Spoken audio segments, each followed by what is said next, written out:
حضرت خفاف بن ایما کی صاحبزادی بیوہ ہو کے آ گئی، بچے ساتھ تھے، سرے راہ جناب عمر سے ملی اور مل کے کہنے لگی حضور میں اس صحابی کی بیٹی ہوں جنہوں نے احد والے دن اپنے بیٹے کے ساتھ مل کے معاشرہ کیا تھا، بچے میرے یتیم ہو گئے ہیں، میں بیوہ ہوں۔ حضرت فاروق اعظم رضی اللہ تعالیٰ عنہ نے فہرست نہیں مانگی، خرچے کی ڈیٹیل نہیں مانگی، تم آنا فلانے سے ملنا، پرسوں 9 بجے آ جانا دفتر، یہ کوئی بات نہیں کی۔ حضرت عمر غور سے کھڑے، اس بیٹی کی بات سنی، چھم چھم سیدنا فاروق کی آنکھوں سے آنسو گرے، دوڑ کے گھر گئے، ایک اونٹ نکالا، وہاں سے مال غنیمت کا مال کے بھر کے 2 بوریاں، اور بوریوں میں کیا تھا؟ چاندی بھی تھی، نقدی پیسے بھی تھے، کچھ ضرورت کا سامان بھی تھا، غلہ بھی تھا، 2 بوریاں بھر کے اونٹ پہ رکھ کے خود لگام اس بیٹی کے ہاتھ میں تھما کے کا پتر سامان بھی تیرا ہے، اونٹ بھی تیرا ہے، اور یہ نہ سمجھنا یہی کچھ تجھے دیا ہے، جب یہ ختم ہوگا تو رب تیرے لیے اور بندوبست فرمائے گا۔ کیا مانا؟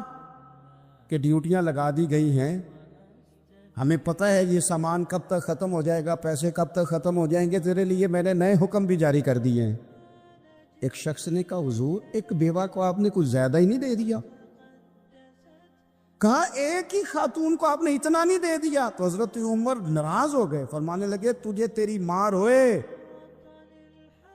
میری نظروں میں آج بھی وہ جلوہ موجود ہے جب اس کا باپ اور بھائی میدان احد میں کافروں کے خلاف لڑائی کر رہے تھے، آج تک میری نظر میں موجود ہے، تو کہتا ہے میں نے زیادہ دے دیا۔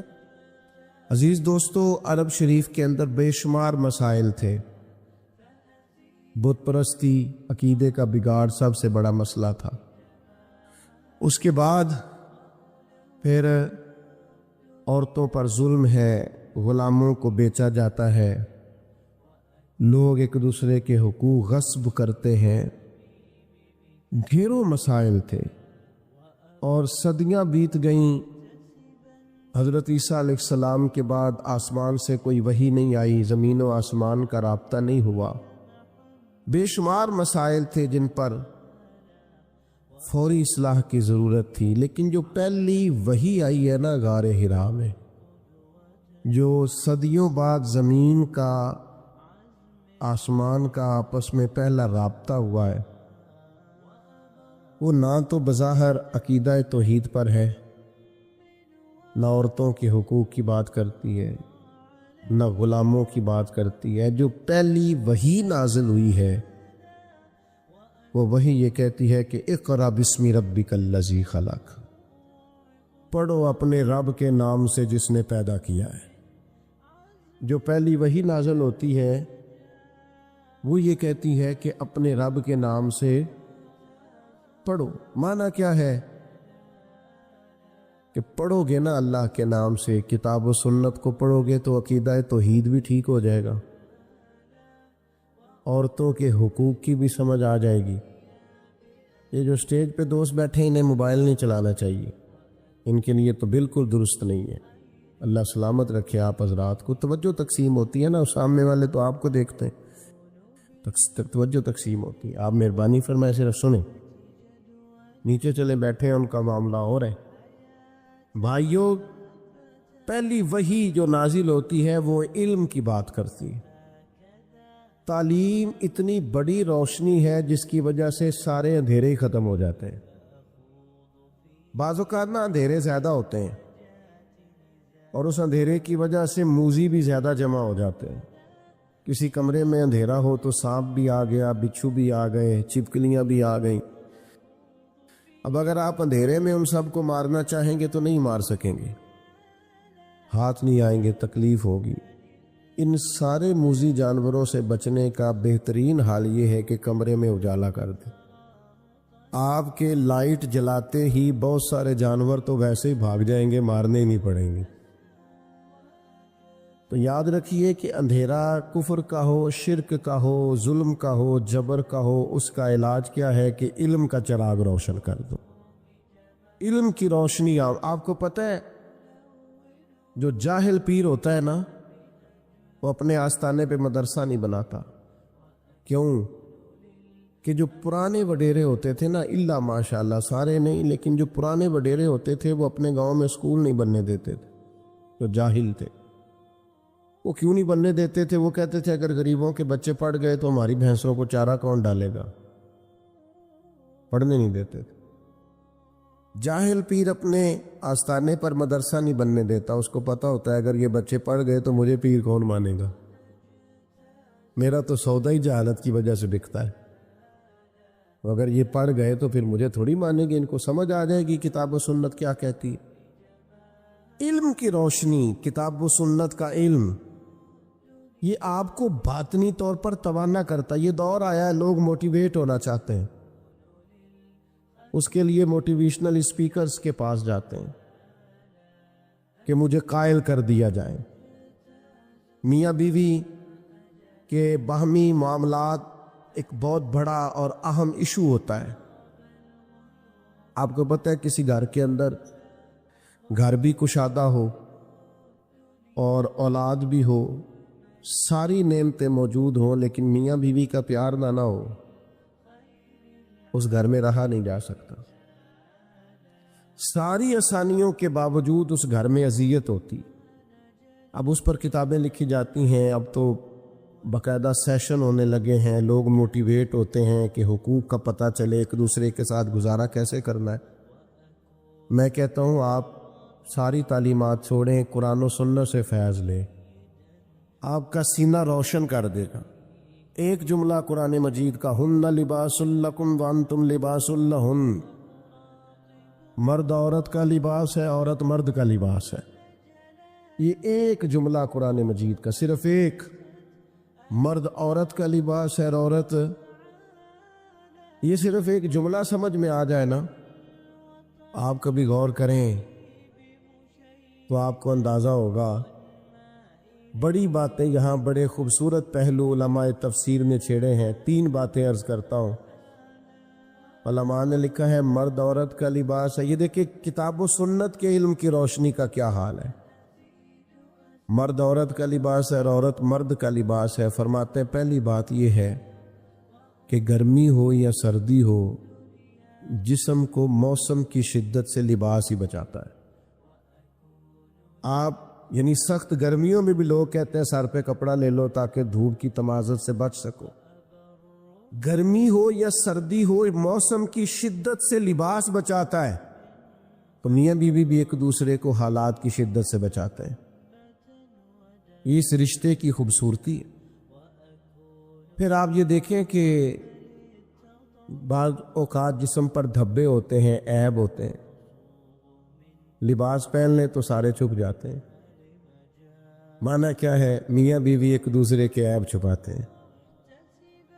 پھر انسان کتنا بھی خوبصورت کیوں نہ ہو، بغیر لباس کے خوبصورت نہیں ہوتا۔ اللہ کرے آپ کو سمجھ آئے۔ لوگ یہ نہیں کہتے بندہ اچھا لگ رہا ہے، کہتے ہیں کپڑے کتنے اچھے لگ رہے ہیں۔ یہ لباس پہنا ہے، اس میں آپ کتنے سجے، کتنے پیارے لگ رہے۔ دین نے کہا میاں بیوی ایک دوسرے کا لباس ہے، مرد بیوی کی وجہ سے سجے گا، عورت خامند کی وجہ سے زینت پائے گی۔ تو قرآن مجید کا جو علم ہے، قرآن مجید کی جو تعلیمات ہیں، کتاب و سنت کے جو ارشادات ہیں، وہ تازہ دم کریں گے۔ جب تک امت قرآن مجید سے رہنمائی لے گی، جب تک امت قرآن مجید کی طرف رغبت کرے گی، حدیث پاک کی طرف توجہ کرے گی، یہ آسان زندگی گزارے گی۔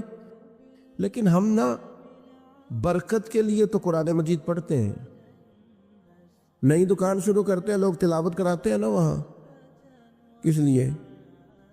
تلاوت تو اسی لیے کرانی چاہیے تھی کہ میں دکان اس طرح چلاؤں گا جس طرح قرآن بتاتا ہے، میں اس طرح تجارت کروں گا جو احکامات، اس لیے کرانی چاہیے تھی نا۔ لیکن عجیب فلسفہ ہے نا، قرآن پڑھایا جا رہا ہے دکان پہ، اور اگر کام سارے وہ ہوں جو قرآن مجید کی تعلیم کے مخالف ہے تو برکت آئے گی قرآن پڑھنے سے؟ آپ تجارت اس طرح کریں جو تعلیم قرآن ارشاد فرماتا ہے. آپ صرف برکت دیکھیں جی میں نے نیا مکان بنایا ہے تو قرآن پڑھا لو، کس لیے؟ آپ یہ بتائیں کہ آپ نے مکان اسی طرح بنایا نا حلال پیسوں کا جو قرآن بتاتا ہے؟ آپ اس میں زندگی اسی طرح گزاریں گے جو قرآن تعلیم دیتا ہے؟ تعلیم قرآن کے مطابق قرآن کہتا ہے یا ایھا الذین آمنوا قوا انفسکم واہلیکم نارا، اے ایمان والو خود بھی جہنم سے بچو اور اپنے گھر والوں کو بھی جہنم سے بچاؤ. یہ قرآن مجید گھر بتانے کا طریقہ بتاتا ہے کہ کوئی ایسا کام نہ کرنا جو دوزخ میں لے جائے. تم نے خود بھی بچنا ہے. حضرت عمر رضی اللہ تعالیٰ عنہ نے یہ آیت نازل ہوئی تو نبی کریم علیہ السلام سے پوچھا یا رسول اللہ اس کا معنی کیا ہے؟ خود بھی دوزخ سے بچو اور اپنے گھر والوں کو بھی بچاؤ، اس کا کیا معنی ہے؟ تو نبی پاک علیہ السلام نے فرمایا عمر اس کا معنی یہ ہے کہ جن چیزوں کا اللہ رسول تمہیں حکم دیتے ہیں تم اپنے گھر والوں کو ان چیزوں کا حکم دو، اور جن چیزوں سے رب رسول تمہیں منع کرتے ہیں تم اپنے گھر والوں کو ان چیزوں سے منع کرو. مطلب کیا ہوا کہ گھر اس طرح چلاؤ جو دین کہتا ہے، اپنے گھر کے اندر نظام وہ نافذ کرو جو قرآن و حدیث کا نظام ہے، جو قرآن و سنت کا پیغام ہے. لیکن لوگ تلاوت کرائیں گے گھر میں برکت کے لیے، قرآن کے مطابق گھر چلانے کی کوشش ہے. صحابہ کا یہ طریقہ تھا کہ قرآن و سنت کا جو حکم انہیں ملتا تھا اس پر عمل کرتے تھے. ہمارے ہاں بڑی برکت ہوتی ہے ماشاءاللہ جی، تلاوت ہو جائے پہلے، اللہ خیر کرے. سیاسی جلسوں میں بھی پہلے تلاوت ہوتی ہے، بعد میں ترجمہ بھی ہوتا ہے. او خدا کے بندے ان سے پوچھ کہ تلاوت اور ترجمے کی حد، اور پتہ نہیں کس بیماری کا نام ہے جمہوریت، اور کس خاص افہیم کا نام لوگوں نے رکھ لیا ہے جمہوریت. نہ کسی جماعت میں ہے نہ کسی جگہ ہے، اور پتہ نہیں اسلام تو کسی جمہوریت کا قائل نہیں، اسلام تو خلافت کا قائل ہے. اسلام تو کہتا ہے کہ آپ کو کوئی نیا قانون بنانے کی ضرورت ہی نہیں، قانون تو اللہ رسول نے بنا دیے. آپ نائب بن کے ان کا نفاذ کرے، بات ختم ہو گئی. اور لوگ اپنا اپنا چورن بیچتے ہیں، اور قوم کو وہ جس زمانے میں غالباً 97 میں یا 99 میں ایک حکومت بدلی تھی، تو میں صبح صبح ایک جگہ پہ اخبار پڑھ رہا تھا تو ایک بابا جی ناشتہ بیچا کرتے تھے. میں نے ان سے کہا آپ کو پتہ ہے رات کی حکومت بدل گئی؟ کہنا پتر جیڑا مرضی آوے میں تے مزدوری کر کے روٹی کھانی، سانوں تے حکومتاں نہ کدے کوئی فائدہ نظر، محنت کرتے ہیں تو کھاتے ہیں، کہیں نظر نہیں آتا یہ معاملہ کیا ہے. تو بھائی یاد رکھیں گے آپ کہ آپ تلاوتیں تو کرا رہے ہیں اسمبلیوں میں بھی، دیگر جگہوں یہ بھی بتائیں کہ قرآن کے نظام کے مطابق چلا رہے ہیں نظم کو. قرآن مجید حدیث پاک یہ عمل کے لیے ہے. ہمارے ہاں جلسے ہوتے ہیں، کتنے گھنٹے کی تقریر ہوئی؟ 3 گھنٹے کی. کتنے گھنٹے کی تقریر ہوئی؟ 2 گھنٹے. کتنے گھنٹے کی تقریر ہوئی؟ 1.5 گھنٹے کی. اب آپ ساری تقریر چھوڑیں، 5 منٹ اس جو تقریر ہے اس میں سے 5 منٹ والی تقریر پہ عمل کریں. جو بتایا گیا اس میں سے 5. میں ایک جگہ پہ بیان کے لیے گیا تو گفتگو میں نے کی، میں آ گیا. اگلے سال وہ دوست پھر آگے کہنے لگے پچھلے سال آپ نے 25 منٹ تقریر کی تھی، عید کی لمبی کیجئے گا. میں نے کہا 25 منٹ والی پہ عمل ہو گیا. اگر تو 25 منٹ والی پہ عمل ہو گیا تو چلو اس دفعہ 40 منٹ کر لیتے ہیں. لیکن اگر ہم نے قرآن و حدیث کو بھی معاذ اللہ کانوں کے ذائقے کے لیے رکھا ہوا ہے، کیا بات کی، بڑا مزہ آیا ماشاءاللہ، وہ عمل کب کرنا؟ صحابہ کرام نے کتاب و سنت کو لیا تو وہ سمجھتے تھے یہی تعلیمات نجات ہے. جو حکم آیا عمل کیا. اللہ نے فرمایا لن تنالوا البر حتى تنفقوا مما تحبون، تم ہرگز بھلائی کو نہیں پہنچو گے جب تک اپنی پیاری چیز خرچ نہ کرو. آیا بل اللہ مولاکم، فرمایا بلکہ اللہ تمہارا مولا ہے. وَهُوَ خَيْرُ النَّاصِرِينَ، اور وہ بہترین مددگار ہے. وہ جو رب تمہارا مولا ہے وہ بہترین مددگار ہے. اور اگر وہ مدد کرے تمہاری، سورہ آل عمران میں آگے جا کے ارشاد فرمایا اگر اللہ مدد کرے تو پھر تم پر کوئی غالب نہیں آ سکتا، اور اگر وہ تمہاری مدد چھوڑ دے تو پھر کوئی تمہاری مدد کر سکتا؟ کوئی مدد نہیں کر سکتا۔ بدر کی جنگ بھی اور فتح مکہ بھی رمضان المبارک میں ہوا ہے۔ میں دونوں پر غور کر رہا تھا تو ایک نیا مضمون میرے ذہن میں آنے لگا۔ بدر کی جو جنگ ہے اس میں بھی ایک عجیب انقلاب آیا ہے کہ 313 نے 1000 سے مقابلہ کیا، اور جن 1000 سے مقابلہ کیا وہ اسلحے سے لیس تھے، اور یہ جو 313 ہیں ان کے پاس 6 زرہیں، 8 تلواریں، چند گھوڑے، لیکن اللہ نے کامیابی دی تو خود رب نے بیان کیا کس طرح دی۔ فرمایا وَلَقَدْ نَصَرَكُمُ اللَّهُ بِبَدْرٍ وَأَنْتُمْ أَذِلَّةٌ۔ وہ کامیابی اس طرح ملی ہے کہ رب نے تمہاری مدد کی تھی، تم تو کمزور تھے، اللہ نے بدر میں تمہاری مدد کی، تم جیت گئے۔ وَلَقَدْ نَصَرَكُمُ اللَّهُ بِبَدْرٍ وَأَنْتُمْ أَذِلَّةٌ، اللہ نے بدر میں تمہاری مدد کی، تم تو کمزور تھے۔ پھر فتح مکہ نصیب ہوئی تو اس میں بھی بہترین منصوبہ بندی نبی پاک علیہ السلام نے فرمائی، بہترین حکمت عملی حضور نے اپنائی، لیکن ہمیں جو اللہ رسول نے بات سمجھائی وہ کیا ہے؟ اذا جاء نصر اللہ والفتح، فرمایا جب اللہ کی مدد آئی اور فتح نصیب ہو گئی۔ یہ اللہ نے مدد فرمائی تمہاری، یہاں بھی فتح مکہ بھی اللہ کی مدد سے، جنگ بدر بھی اللہ کی مدد سے۔ وہ جو مدد ہے اللہ تعالیٰ کی، جب وہ ہم یہ کرتے ہیں کہ ہم اپنی ساری زندگی سیاست کی نظر کر دیں، ہماری سیاست صرف ملک میں نہیں ہوتی، ہماری سیاست خاندان میں بھی ہوتی ہے، ہم گھر کے اندر بھی سیاست کرتے ہیں، ہم کسی خاص طریقے سے لوگوں کو اپنے پیچھے چلانا چاہتے ہیں، ہم ایک خاص اسلوب اختیار کرتے ہیں کہ لوگ ہمارے پیچھے چلیں۔ اس کا نقصان ہمیں یہ ہوتا ہے کہ سیاست جو ہوتی ہے یہ شطرنج کے ہیر پھیر کی طرح ہوتی ہے، تو اس کے راز بڑی جلدی کھلنے لگ جاتے ہیں، پتہ چل جاتا ہے کہ بندہ مخلص نہیں تھا، سیاست کر رہا تھا، طریقے سلیقے سے اس نے جوڑ کے رکھا ہوا تھا۔ ہم ہر جگہ سیاست کے بل بوتے پر چیزوں کو لے کے چلنا چاہتے ہیں، سیاستیں ناکام ہو جاتی ہیں، سیانے لوگ فیل ہو جاتے ہیں، بچتا صرف وہی ہے جس کے پیچھے رب تعالیٰ کی مدد شامل حال ہوتی ہے۔ اپنی زندگی کے اندر ہم جو کچھ بھی کر رہے ہیں، جس شعبے سے بھی ہمارا تعلق ہے، آج ہم نے اس بات پہ غور کرنا ہے کہ پہلے تو یہ غور کر لیں کہ جو کام ہم کر رہے ہیں کیا وہ کام ایسا ہے کہ اس میں اللہ کی مدد ہمیں ملے گی؟ اگر آپ کوئی معاذ اللہ ناجائز کام کر رہے ہیں، فعل حرام کا ارتکاب کر رہے ہیں، تو اس میں تو مدد الہی آئے گی نہیں۔